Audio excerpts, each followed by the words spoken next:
Hindi ko na uulitin. Oh my God. Unang tanong para sa'yo, Sasa. Bulong pa din ba to? Pwede! Okay, Pwedeng sige, bulong, sige. pwedeng live. Marami-rami ka na rin nakatrabahong artista, Sasa. Okay. Sa lahat ng mga nakasama mo sa set, sino Oh my God. ang pinaka-toxic? Hala! Ang bilis! Una sa lahat,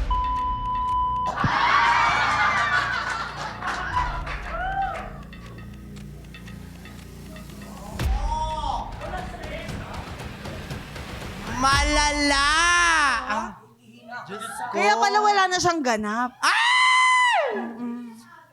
Nako! Oh my God. Oh my Kaya God! Butik nang pumulandit ng ulo ng jetits ko doon. Nako, kung hindi lang ako makakasuhan, sinampal ko na siya. Sorry po. Isa na lang, bago pa si Milo po, ma'am. Love you po, ma'am. Nakita ko si CCS gumagano.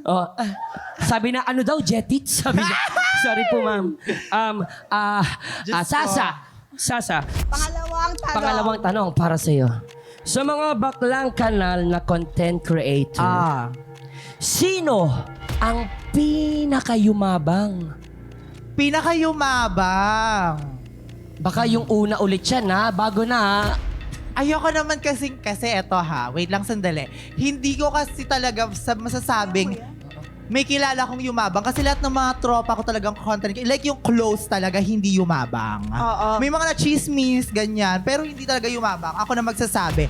Pero may mga iba akong kakilala na hindi ko na naman naging chika, pero sabi daw nila yumabang. Well, yung alam mo yung napauwi siya. Alam nyo na yan. Ay, alam mo. Medyo yumabang daw siya. Daw ha. Hindi ko personal experience. Oo.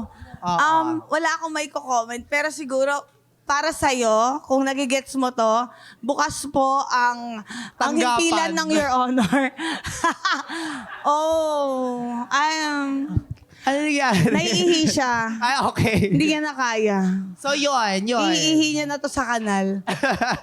Iihi mo muna yan. Nagets namin. Pero sad naman. Sana hindi kailangan maging gano'n. Para hindi sana nag-end. Pero alam mo, ako naman, masasabi ko kasi medyo bagets pa kasi si ate, Oo, diba? si mama, So, oo. talagang dadaan talaga siya sa mga ganong eksena. Pero kung tipong yabang at yabang lang din naman, talagang pagdadaanan naman natin lahat yan. Dumaan ka ba sa gano'n? Dumaan ako dyan. Oo. Nagkaroon ako ng face ng yabang-yabang ko. Feeling ko ang taas-taas ko, ganyan. Oo. Feeling ko kakaiba ako. Ako lang yung nag-iisang one and only, ganyan. Oo. Siyempre, dadating din naman talaga ang oras na sasampalin ka ng katotohanan. Totoo. Na, number one, you're replaceable. Totoo yan. Number two, like may mas magaling sa'yo. Oo. Diba? May mas magaling sa'yo, may mas Laging maganda may sa'yo. mas- totoo yan. Laging may mas. So, alam mo yon. Totoo At yan. some point, kapag nalaman mo ng yung experience mo na yon, it's either ha-humble ka or mas toxic ka. Eh ako, medyo